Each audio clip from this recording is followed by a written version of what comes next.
saya Arina Hilma Istia dari program studi Tadris Biologi IAIN Kudus akan menjelaskan tentang evolusi dengan topik perkembangan teori evolusi. Makhluk hidup yang ada di bumi ini sangat beraneka ragam. Itu tidak lepas dari adanya proses evolusi.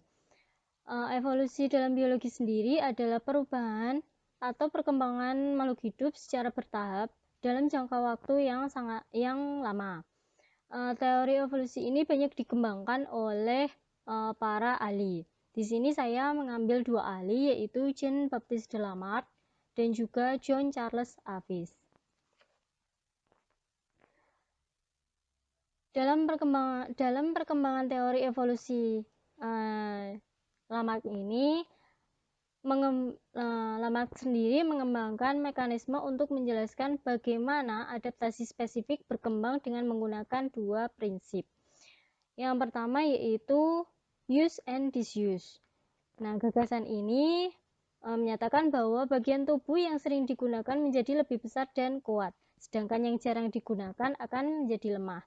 Sebagai contoh yaitu jerapah yang meregangkan lehernya untuk mencapai dedaunan di cabang yang tinggi. Yang kedua yaitu hereditary of acquired characteristic atau pewarisan sifat dari karakteristik yang diperoleh. Nah, ini menyatakan bahwa suatu organisme dapat meneruskan modifikasi karakteristik kepada keturunannya. Jadi, Lamarck ini berpikir bahwa leher yang panjang dan berotot milik jerapah yang masih hidup saat ini telah dievolusikan selama beberapa generasi seiring rentang leher jerapah yang semakin tinggi. Lamarck mengira bahwa evolusi terjadi karena organisme memiliki dorongan bawaan untuk menjadi lebih kompleks. Namun, pemahaman mengenai genetika sekarang tidak berlaku pada mekanisme tersebut karena tidak ada bukti bahwa karakteristik yang diperoleh dapat diwariskan melalui cara yang diajukan oleh Lamarck. Suatu sifat ini dapat diturunkan melalui gen dan gen tidak dapat dipengaruhi oleh lingkungan.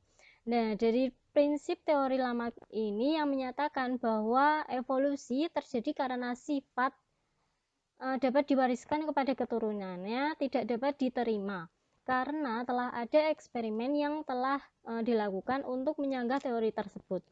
Hal tersebut menunjukkan bahwa teori evolusi Lamarck tidak relevan dengan pandangan teori masa sekarang. Yang kedua yaitu perkembangan teori evolusi dari John Charles Avis.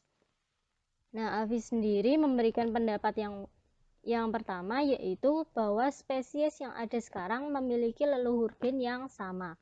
Yang kedua yaitu Avis ini mempunyai hipotesis yang menyatakan bahwa beberapa spesies yang ada sekarang memiliki leluhur spesies yang sama.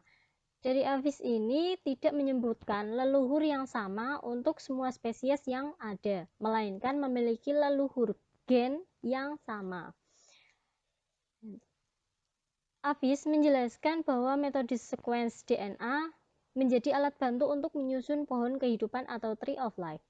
Masalah-masalah yang ada dapat diatasi dengan kajian filogenik secara khusus, sehingga dapat diketahui melalui penandaan molekuler.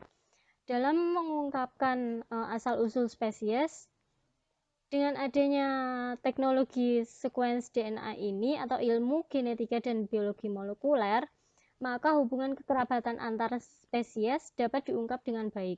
Pendapat Avis tentang evolusi dengan pendekatan biologi molekuler menjadi cara yang baru dalam memahami hubungan kekerabatan spesies dan asal-usul spesies. Sekarang, kajian evolusi jadi lebih fokus pada pencarian hubungan kekerabatan suatu spesies dalam satu kelompok. Maka, berkembang filogeni sebagai upaya untuk menelusuri asal-usul spesies atau kelompok yang memiliki kekerabatan.